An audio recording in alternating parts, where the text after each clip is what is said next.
Mr. Mayor and Council, thank you for allowing me the opportunity to speak. I've spoken with you before on the tax that you are levying on Arlington businesses disguised as an operational permit. My purpose in being here this evening remains to have the City Council reverse this ill-advised tax hike. I still struggle to understand your justification for coming into my workplace to separate me from my personal property.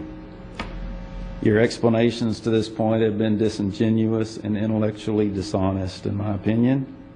You've deferred your responsibility in explaining your actions to the fire department, which I find a little curious as well. Here is what I know. What cost me $120 last year has cost me $635 this year.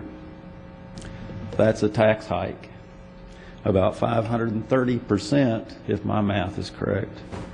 I do, however, need some clarification on something that I've received conflicting information from the fire department on. On the list of operational permits, you have places of assembly. I was told that this was specifically for churches. Others have been told it's not for churches. Are y'all going to begin taxing churches through these operational permits? No. Go ahead and address this. Because this is on the agenda, we cannot respond to your complaints except in a different way. Okay. How would be the best way to... have you talked to the city manager? No, sir. Okay. I'd suggest you do that, and he'll talk to us about it, and then we'll get back with you with an answer. Excellent. Thank you all very much.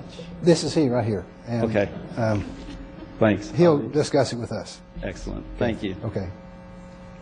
You should do that. Kim Field. Can we have that?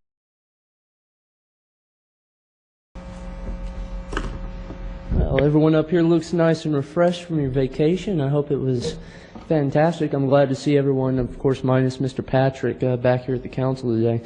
Might I say, I hope we see him back here in the next couple of weeks at least. I want to talk about a couple of things tonight.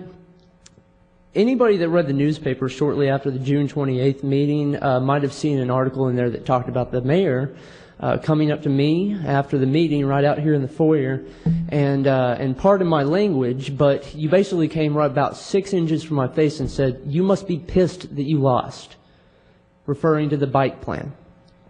I'm very disappointed because whenever I read the article, I seen where you basically flat out lied and said that, quote unquote, that's not true. I don't think I would have said that just voting against that. Well, I wouldn't think you would either, but lo and behold, at least about 3 other people heard you say this. So just to let you know, we don't appreciate you lying.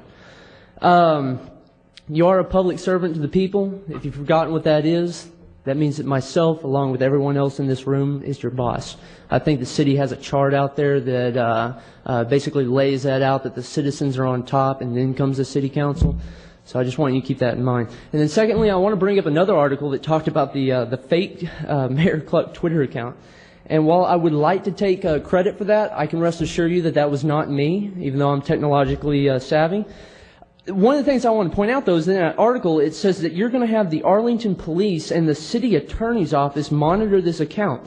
Who in this room, just a normal citizen, would be allowed to go to the City Attorney and the Police Department and say, "Hey, can you guys actively monitor this account?" Nobody. In fact, you'd probably say, it's not our problem, deal with it yourself. So I'm very disappointed that we're wasting taxpayer funds monitoring something as frivolous as a Twitter account. And if I can also point out something else here, notice how all the bike people left after the vote was over? I hope it's very apparent that the people who do care about what's going on in this city are still here, and we will continue to be here.